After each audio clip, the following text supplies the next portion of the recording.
This right here is a circuit housing, an IC housing to be specific.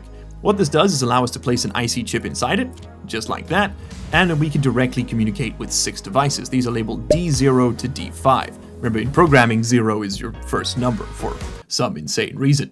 This is a interface, right? And there actually are 16 little variables built into the chip we can communicate with directly, and using a little bit of programming wizardry, we can talk to pretty much any device as long as it's connected to this data input. But today, we are going to try and keep things simple. We are going to chuck our laptop right over there, and we're going to do a little bit of programming. So let's put the chip back in it, and then let's strip completely naked, and voila!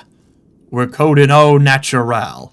Just the way it should be. So I'm going to zoom back in here, and I'm going to click edit.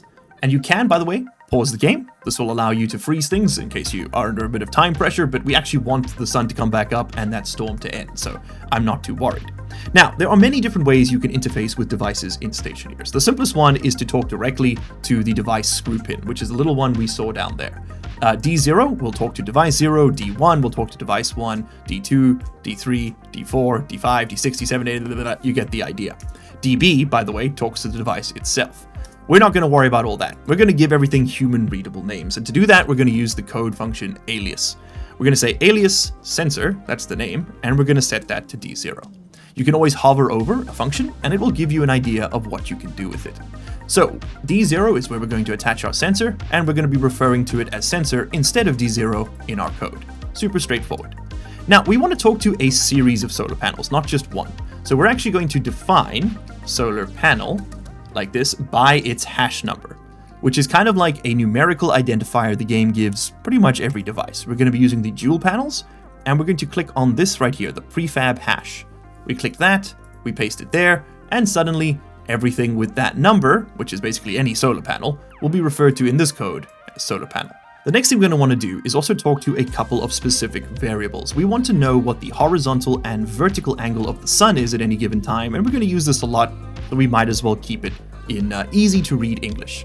So we're going to alias vertical, which will be, well, you don't have to do the whole thing. This will be vertical, and we're going to set that to R0, and we're going to alias horizontal, and we're going to set that to R1. Now, what are these R's? These are digital registers. It's like a little digital location where you can store a number.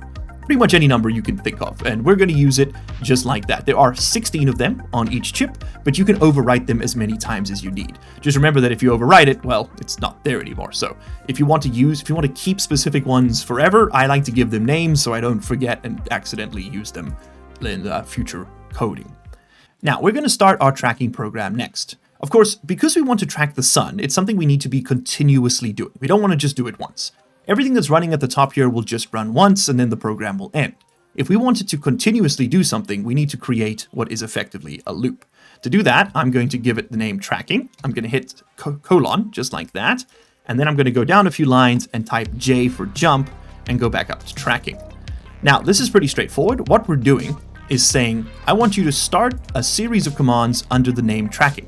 You're going to go down the list sequentially, like this, and then you're going to get to this command, which says jump, and it's going to jump back to the line that was named tracking, back up here. So effectively what you're doing is running down the list and then starting again at the top. And what we've just made is a loop. Super straightforward. The first thing we're going to do in our loop is yield. We're going to tell the game to just hang out, chill for a second, wait one game tick, which is about half a second real life. It's not enough that you'll really notice it as the player, but it gives the code a little bit of a chance to avoid lag issues and overcome any bugs that are associated with them. If you're playing with VSync on, by the way, it's really recommended that you use this. Now, let's do some actual programming to, make our code do something. So we've got a sensor and we've got the sun. We need to find out what the sun is doing using the sensor. To do that, we want to load a value from it. So we are going to load into the variable vertical from the sensor the logic type vertical. If you ever want to know what kind of logic types a device has, you can quickly just head over to its Stationpedia entry, and you can see them all over here under logic. So this one we can read the mode, which is like whether or not it's tracking or not. It's basically always doing so. Activate is whether or not it sees the sun. Horizontal and vertical is just the angle of the sun. The solar angle is the actual compound sum between those two.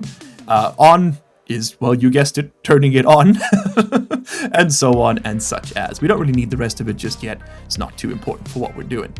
We're also going to want to load in the horizontal. There we go. So now, instead of having to do this each time I want to do some maths, I can just talk directly to these variables because they have where the sun is at this exact moment in the program's loop.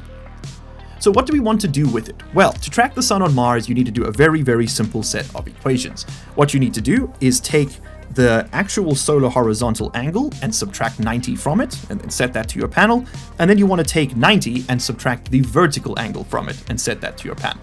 So we've actually got these set up in the other way, so we'll just do it backwards.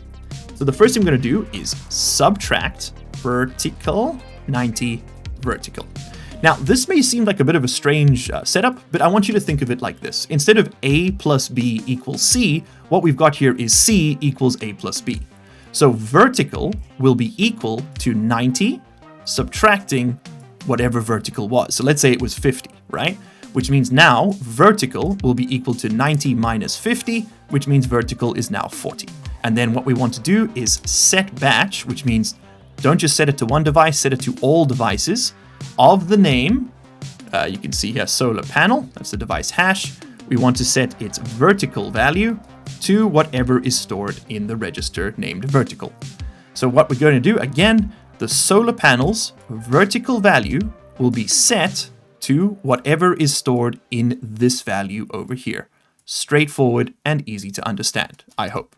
All right, now we do the exact same thing for the horizontal. So for this one, we are going to use the subtract function again. We want to work with the horizontal variable, and we want to just flip what we were doing. So this time, horizontal will be equal to horizontal minus 90. That's the idea. So again, let's say the horizontal was 50. This time it's 50 minus 90, meaning horizontal gets set to negative 40. The order you do this is kind of important just for that reason, right? Sometimes you can go below 0, it matters. But usually the horizontal is like above 180, so it all works out. Next up, we're going to do the same thing again, and we set it to whatever was in the horizontal value. Perfect, and that's it. That is our entire program. So let's go ahead, we're going to hit confirm. We are going to make sure we click export, right? Pick it up, pick that up, put it away, put our pants back on, and then get out there. And let's put down our panels first and foremost. So we want to make sure that power is connected to the back end of this grid, and that data comes out the other side. And then we've got to make sure that our IC housing chip has its data port on that end. We want data to connect to here, and we want to make sure it's getting power from this side of the battery network. Otherwise, if we connect it to this side, if this thing runs out of power, i.e. if there's no sun or wind, then the tracking stops working, which is a no bueno. We definitely want to make sure this thing has a battery backup.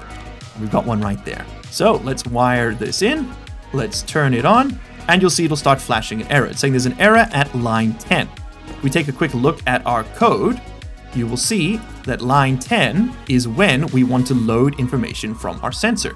The reason it's got an error is because we haven't connected the sensor to it. So let's do that first. We're going to use a couple of cables just like this. All right, and yet we've still got the error at line 10. Why would that be, even if we reset it? Well, it's because we haven't set the pin. Remember, we told this thing to look for a daylight sensor on pin 0. So we're just going to click that once so that it associates with it. And voila, we should start tracking the sun. Let's see if this works. And it does! Hey, there we go. Beautiful. We have officially managed to achieve 99% efficient solar tracking. It even flashed to 100 there for a second. Now, the reason this isn't going to stay at 100 is because we are using round numbers. We're subtracting 90 each time, when in reality, the actual angle is going to be some minute fraction of that. So we're never going to always be at exactly 100. And of course, there's also a bit of lag time, which it takes to move, and the sun's moving, and the refresh rates are slightly different. So you'll never really get 100, but I mean, you get pretty close, right? I think 100% efficiency is 551 watts, and this is giving us like 549 on average, which for a fella such as myself is a plenty. And just like that, we've got ourselves basically infinite energy.